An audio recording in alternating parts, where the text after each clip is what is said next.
సవాల్ విసురుతున్నా మీకు దమ్ముంటే వెలుగొండ ప్రాజెక్టు వద్దకు వెళ్లడానికి సిద్ధమా?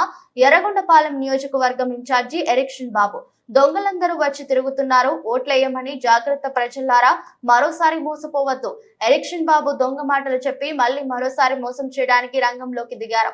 వెలుగొండ ప్రాజెక్టుపై అబద్ధాలు మాట్లాడేందుకు ఈసారి వైసీపీ నాయకులకు సిగ్గుండాలి. ఎర్రగొండపాలెం నియోజకవర్గ అభివృద్ధి జరిగింది టీడీపీతోనే. ఎర్రగొండపాలెం నియోజకవర్గ ప్రజలు వైసీపీకి బుద్ధి చెప్పే రోజులు దగ్గరలోనే ఉన్నాయి.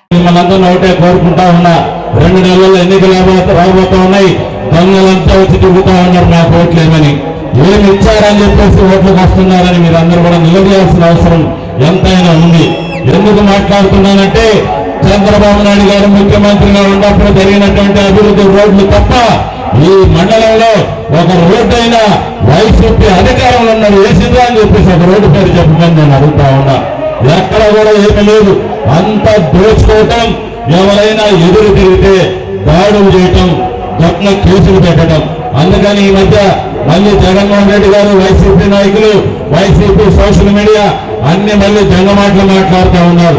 ఏదో వెలుగొండ ప్రాజెక్టు 2 టన్నులు పూర్తయిందంట, తెల్లారి నీళ్ళు ఇస్తారంటే ఈ ప్రభుత్వాలందరూ కూడా చెప్పేదానికి సిగ్గైనా ఒకసారి ఉండాలని చెప్పేసి నేను తెలియజేసుకుంటా ఉన్నాను. వెలుగొండ ప్రాజెక్టు పూర్తయిందని మీరు అంటున్నారు, పూర్తి కాలేదని మేమందరం అంటున్నాం. దమ్ముంటే వెలుగొండ ప్రాజెక్టు దగ్గరికి ఈ వేదిక మీద సవాలు విసురుతా ఉన్నా, మీకు చిత్తశుద్ధి వెలుగొండ ప్రాజెక్టు మీద ఉన్నా, ఈ ప్రాంత రైతాంగాన్ని మీద ఏమాత్రం మీకు చిత్తశుద్ధి ఉంటే రండి. వెలుగొండ ప్రాజెక్టు పూర్తయిందో మీరు ఎలా నీళ్ళు ఇస్తారని చెప్పేసి నేను అడుగుతా ఉన్నా. అందుకనే దొంగ మాటలు మానుకోండి. ఈ ప్రాంత ప్రజల్ని